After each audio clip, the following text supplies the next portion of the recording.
Estar Lady López y quien les habla, Dayana Maya. A continuación, mi compañera Lady les va a hablar acerca del disco duro. La unidad de disco duro o unidad de disco rígido, en inglés Hard Disk Drive (HDD), es el dispositivo de almacenamiento de datos que emplea un sistema de grabación magnética para almacenar archivos digitales. Se compone de uno o más platos o discos rígidos unidos por un mismo eje que giran a gran velocidad dentro de una caja metálica sellada. Sobre cada plato y en cada una de sus caras se sitúa un cabezal de lectura-escritura que flota sobre una delgada lámina de aire generada por la rotación de los discos. Es memoria no volátil. Los tamaños han variado mucho, desde los primeros discos IBM hasta los formatos estandarizados actualmente. Se encuentran de 3,5 pulgadas para modelos de PC y servidores, y para los modelos portátiles de 2,5. Los más comunes, las interfaces más comunes hasta el año 2000 han sido el IDE, o también llamado ATA o PATA. Controla los dispositivos de almacenamiento masivo de datos, como los discos duros, y transfiere la información a tasas de entre 5 y 133 megabytes por segundo. También encontramos el SCSI. Se presenta bajo tres especificaciones. El primero es el SCSI 1 estándar, el SCSI 1 rápido y el SCSI 1 ancho rápido. Su tiempo medio de acceso puede llegar a 7 milisegundos y su velocidad de transmisión secuencial de información puede alcanzar teóricamente los 5 megabytes en los discos estándares, los 10 megabytes en discos rápidos y los 20 megabytes en discos anchos rápidos.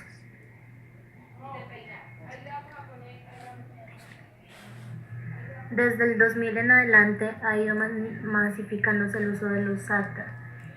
Es el más común de los estándares de conexión.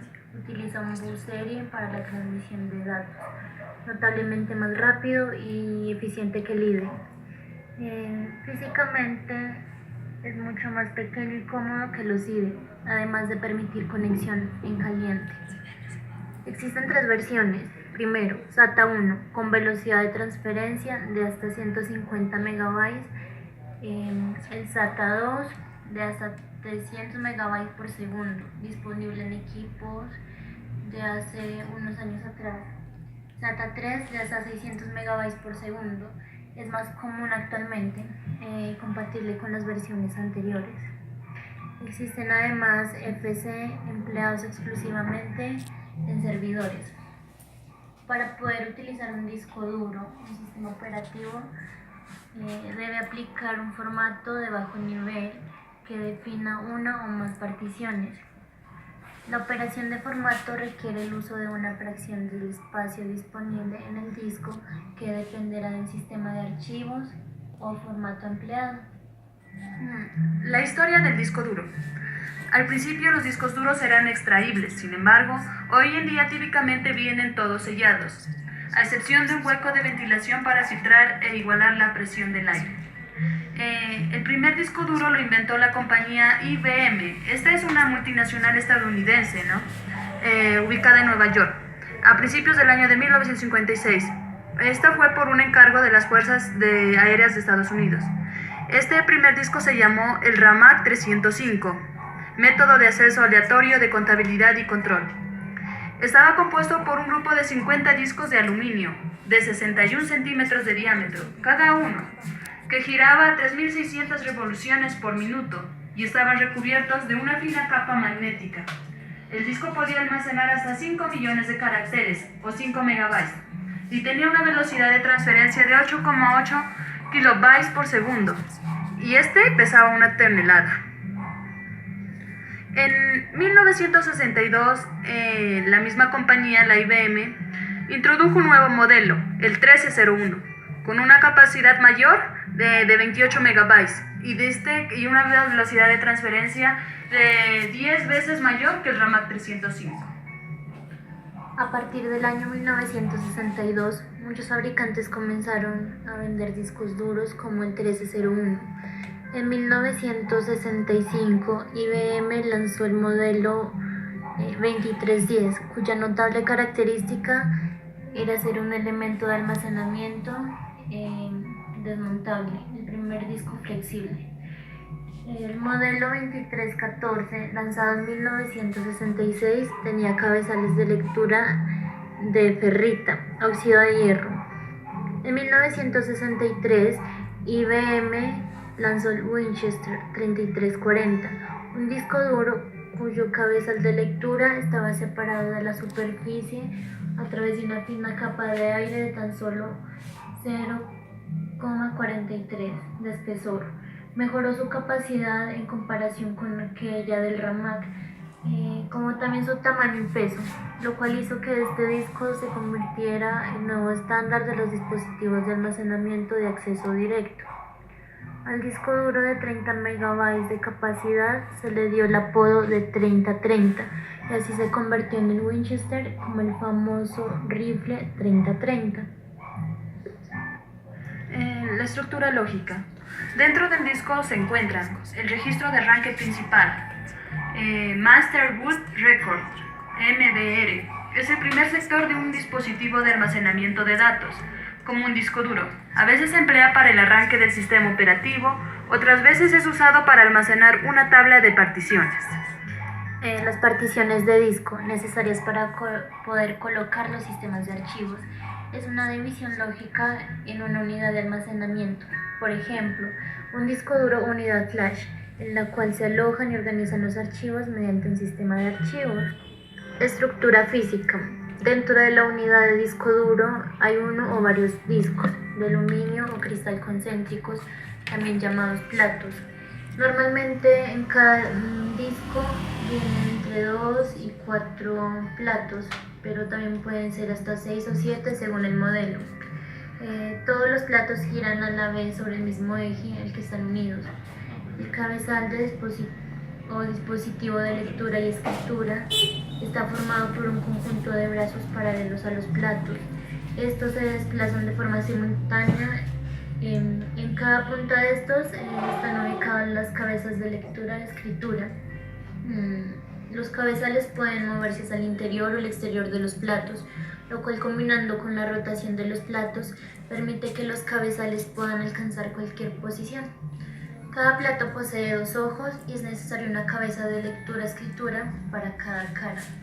Como podemos ver en esta imagen, la figura circular, la que está resaltada de color verde, es la pista o cilindro del disco, y la que está resaltada con color rojo es el sector. En todo el disco se divide así. En esta imagen también podemos darnos cuenta que, bueno, aparentemente por cada brazo hay una cabeza, pero en realidad no. En cada brazo hay ubicada una cabeza superior y una cabeza inferior. Listo. Los cabezales de lectura no pueden tocar el disco, sino que pasan muy cerca, hasta 3 nanómetros, debido a una finísima película de aire que se forma entre los cabezales y los platos cuando los discos giran. Si alguna de estas cabezas llegaran a tocar la superficie del plato, causaría muchos daños en él, rayándolo gravemente debido a lo rápido que giran los platos.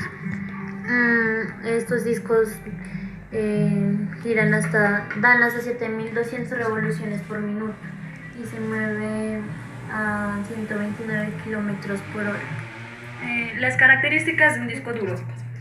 Una de las características es el tiempo medio de acceso. Tiempo medio que tarda la aguja en situarse en la pista y el sector deseado. Es la suma del tiempo medio de búsqueda, el tiempo de lectura y escritura y la latencia media. También está el tiempo medio de búsqueda. Tiempo medio que tarda la aguja en situarse en la pista deseada. Se dice que es la mitad del tiempo empleado por la aguja en ir desde la pista más periférica hasta la más central del disco. El tiempo de lectura y escritura. Tiempo medio que tarda el disco en leer o escribir nueva información. Este depende de la cantidad de información que se requiere leer o escribir. el tamaño del bloque, el número de cabezales y el tiempo por vuelta y la cantidad de sectores por pista. También está la latencia media. Es el tiempo que tarda la aguja en situarse en el sector deseado. Es la mitad del tiempo empleado en una rotación completa del disco. Está también la velocidad de rotación. Es la velocidad en la que gira el disco, más exactamente la velocidad a la que giran los platos del disco, que es donde se almacenan magnéticamente los datos. La regla dice que a mayor velocidad de rotación, más alta será la transferencia de datos, pero también será el ruido mayor y el calor, o sea que generará más calor, ¿no? Por cada disco. Esto se mide en número de revoluciones por minuto. Dice que a mayor velocidad de rotación, menor latencia media. También está la tasa de transferencia, velocidad a la que se puede transferir la información a la computadora una vez que la aguja está situada en la pista y sector correctos. El funcionamiento mecánico. Un disco duro suele tener lo que son los platos. Estos son esta parte de aquí, esta parte de aquí es lo que guarda o graba la información, ¿no? Esto es lo que guardan los datos, mejor dicho. También encontramos lo que es el cabezal, que es esto, de lectura y escritura. También está el motor, en la parte de aquí, el interior del cabezal. Este motor es el que hace girar los platos. También encontramos lo que es el electroimán. Este es el que mueve el cabezal. También está el circuito electrónico de control, que incluye la interfaz con la computadora, memoria caché. También está la bolsita de secante o gel de sílice, que es para evitar la humedad. También está la caja, que ha de proteger la suciedad, motivo por el cual se suele extraer algún filtro de aire. Y por último les voy a hablar sobre el mantenimiento y cuidado. Los discos duros también necesitan un cuidado especial para evitar que se nos pierdan los datos y para evitar que el disco duro quede inservible. Debemos seguir las siguientes instrucciones. No debemos quitar la etiqueta plateada, esta que viene al lado del disco o que viene en la parte frontal, ya que esto puede causar que entre polvo y raye el disco. Asimismo, el polvo que pueda contener electricidad puede mover los datos que contengamos en él y causar daños. No tapar los agujeros pequeños, estos que podemos ver aquí, ya que son un filtro de aire y puede causar sobrecalentamiento. Debemos realizar periódicamente copias de seguridad en discos DVD, en Blu-ray o asimismo en un disco duro externo en el cual guardar toda la información importante, ya que ataques de virus o como apagones pueden dañar el disco duro y se nos puede perder toda la información que tengamos allí. Se recomienda también crear al menos 2 particiones, una para el sistema operativo y los programas y otra para los datos del usuario. De esta forma se puede facilitar la copia de seguridad y la restauración, al posibilitar retroceder o desinstalar completamente el sistema operativo sin perder los datos personales en el proceso. Debemos optimizar el disco duro, es decir, desfragmentar. Debemos hacerlo regularmente usando la herramienta incluida en el sistema operativo o un programa de otro fabricante para reducir el desgaste. Para esto es para facilitar la recuperación en caso de un problema y mantener una buena velocidad de respuesta. Se recomienda hacerlo con frecuencia cada 4 a 6 meses, dependiendo del uso que le demos. Es necesario también descargar y usar un programa que lea los datos de los sensores del disco duro para vigilar la condición del disco duro. Si indica que está en peligro, copiar la información importante y reemplazar el disco duro lo más pronto posible para evitar la pérdida de información. Evitar que el disco sufra golpes físicos, especialmente durante su funcionamiento, ya que de esta forma los circuitos, los cabezales y los discos puedan dañarse. Si el disco duro presenta problemas de confiabilidad, el funcionamiento normalmente lento o aparecen sin razón aparente archivos dañados o ilegibles, debemos analizarlo con un comprobador de disco. Bueno, eso es todo lo que queríamos compartir el día de hoy.